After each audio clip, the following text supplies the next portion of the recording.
The House of Representatives Committee on Defense has resolved to increase the budgetary provision of the Ministry of Defense to sustain the success being recorded in the fight against insecurity in the country. The committee's resolution, as ruled by the chairman, Mr. Babajimi Benson, followed adoption of a motion by a member, Mr. Philip Agbese, during the budget defense of the ministry with the Minister of State, Mr. Bello Matawale. Here is a report alongside other activities from the Green Chamber on Tuesday. Members of the House Committee on Defense commended efforts of the ministry and unanimously agreed to consider appeal by the Minister of State for Defense, Mr. Bello Matawale, for an upward review of 50 billion naira allocated for the ministry in the 2025 budget. In fact, the Ministry of Defense is supposed to provide some equipment for some of the zones, but we cannot.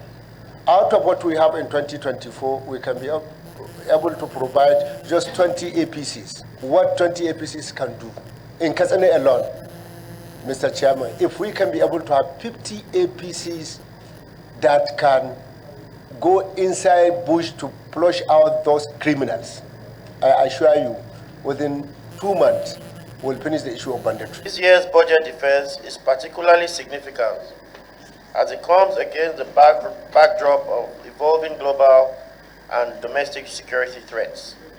These recent developments highlight the need for heightened vigilance and inter-agency collaboration.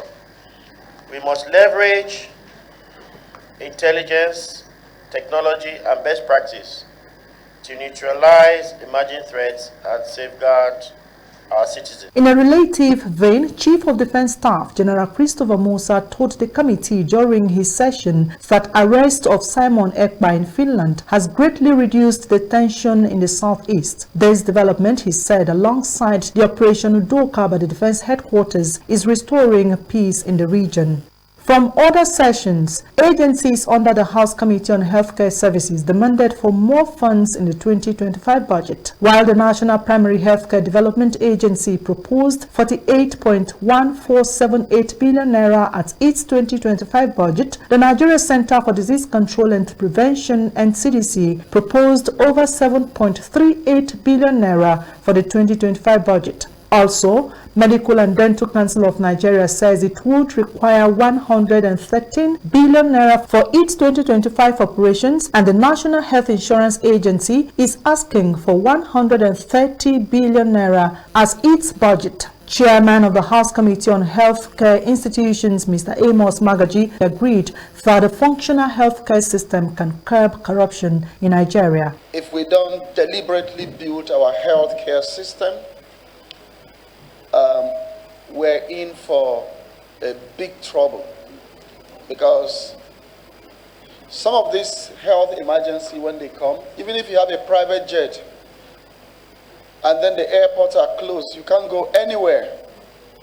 So it behoves on us all here to make sure that our health care system is really functional. Meanwhile, the National Assembly Joint Committee on Finance decried the failure of some government revenue-generating agencies to honor invitation and appear for 2025 budget defense. Consequently, the committee issued a 48-hour ultimatum to the agencies to appear or risk withdrawal of funding for the 2025 operations.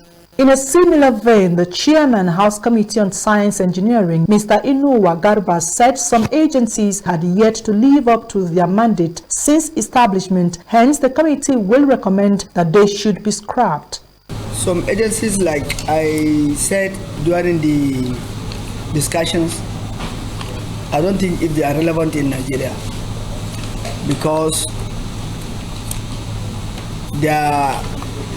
their impact is negative to the socio-economic development of Nigeria, and some are even a liability to Nigeria. From other sections, Chairman, House Committee on Sports, Mr. Kabiru Amadu, commended President Bola Ahmed Tinubu for significantly increasing the 2025 budget for the sports sector from 29 billion naira in 2024 to over 94 billion naira in 2025. The committee chairman, in his remark during the session with the National Sports Commission, the Nigeria Football Federation, and the National Institute for Sports, described the budgetary increase as a turning point for sports in Nigeria. Nigeria. Rosemary Ukokotega, ASO Television News.